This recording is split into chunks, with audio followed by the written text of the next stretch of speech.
দীর্ঘ 16টি বছর মানবাধিকার ভুলুণ্ঠিত ছিল।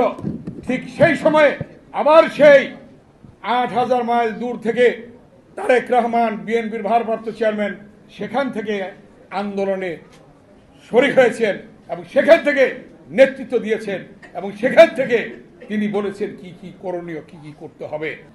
তাই আজকে আমি আপনাদের সামনে বলতে চাই, এই আন্দোলনের ধারাবাহিকতাই সেদিন এই ডাক্তার মিলন গিয়েছিল আমাদের সাথে আন্দোলনে শরীক হওয়ার জন্য ঢাকা বিশ্ববিদ্যালয়ে। সেখানে তাকে গুলি করা হলো।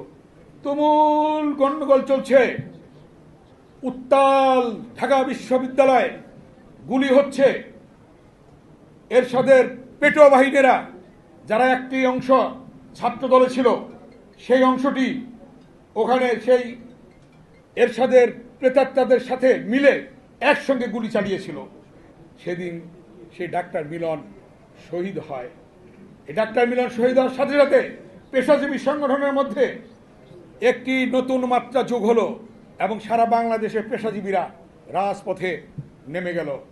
শুরু হলো আন্দোলন 27শে নভেম্বর, 28শে নভেম্বর, 29শে নভেম্বর, ডিসেম্বর 1 তারিখ, 2 তারিখ, 3 তারিখ, 4 তারিখ তুমুল গন্ডগোল, গুলি হচ্ছে, টিয়ারশেল হচ্ছে।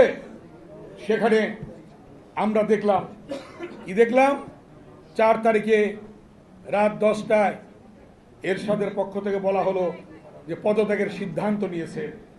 সেদিন দেশটি Begum Khaleda Zia BBC voice of আমেরিকাকে, তখন এত মিডিয়া ছিল না, বললেন আমি খালেদা জিয়া বলছি পদত্যাগের সিদ্ধান্ত নয়, এই মুহূর্তে পদত্যাগ করতে হবে।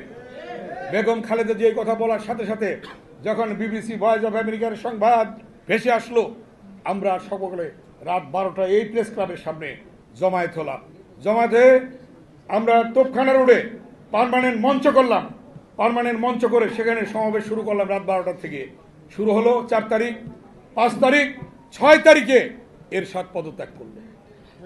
6 তারিখে এরশাদ পদত্যাগ করলো। পদত্যাগ করতে বাধ্য হলো। তার পরবর্তী ইতিহাস অনেক আছে, এগুলি বলতে গেলে সময় লাগবে। আমার সংগ্রামী মহাসচিব বক্তব্য দেবেন। আমরা শুধু এই কথাটা বলতে চাই, সেই ধারাবাহিকতায় আপসী নেত্রী হিসাবে বেগম খালেদা জিয়া বাংলাদেশের রাষ্ট্র ক্ষমতায় আসলো, যেটা ডাক্তার জাহিদ হোসেন সাহেব স্ট্যান্ডিং কমিটির মেম্বার, তিনি বলে গিয়েছেন এই ডাক্তার মিলনের স্মৃতিকে ধরে রাখার জন্য বেগম খালেদা জিয়া অনেক কিছু করেছেন, অনেক কিছু করেছেন, অনেক নামকরণ করেছেন। আমি শুধু এইটুকু বলবো, এর পরবর্তী ইতিহাস আপনারা জানেন। গণতন্ত্র এবং গণতন্ত্র কিভাবে আবার ভুলুণ্ঠিত হলো। দীর্ঘ 16টি বছর গণতন্ত্র ছিল না, দীর্ঘ 16টি বছর মানবাধিকার ভুলুণ্ঠিত ছিল।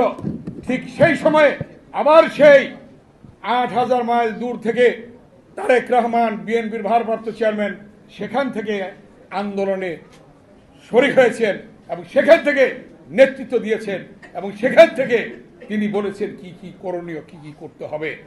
এবং সেই পর্যায়ে আপনারা দেখেছেন ইলিয়াস আলী গুম, চৌধুরী আলম গুম, সুমন ছাত্রনেতা গুম, এরকম অনেক গুম হয়েছে, অনেকের শহীদ হয়েছে। শত শত ছাত্রনেতা, যুব নেতা, অনেক স্বেচ্ছাসেবক দলের নেতা, বিএনপির নেতা নিহত হয়েছে, শহীদ হয়েছে।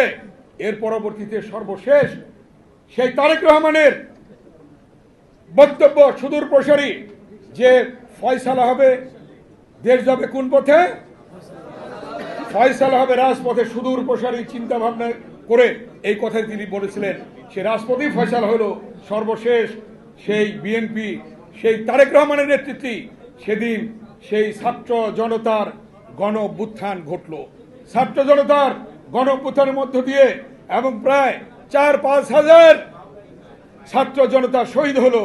তার পরবর্তীতেই এই দেশ নতুন করে আবার আমরা নতুন বাংলাদেশ পেলাম। এই বাংলাদেশকে ধরে রাখার জন্য এখন যেটা শুরু হয়েছে অন্তর্বর্তীকালীন সরকারকে ব্যর্থ করার জন্য, আমরা চাই অন্তর্বর্তীকালীন সরকার সফলভাবে দ্রুত একটি নির্বাচন দিয়ে গণতন্ত্রকে আবার ফিরিয়ে আনবে এবং যারা নির্বাচিত হবে তাদের হাতে ক্ষমতা হস্তান্তর করবে। তারপরে দেশ সুষ্ঠুভাবে জনগণের আকাঙ্ক্ষা অনুযায়ী দেশ চলবে। আজকে ডাক্তার মিলন দিবসে এটাই হোক আমাদের শপথ। সকলকে ধন্যবাদ। আল্লাহ হাফেজ।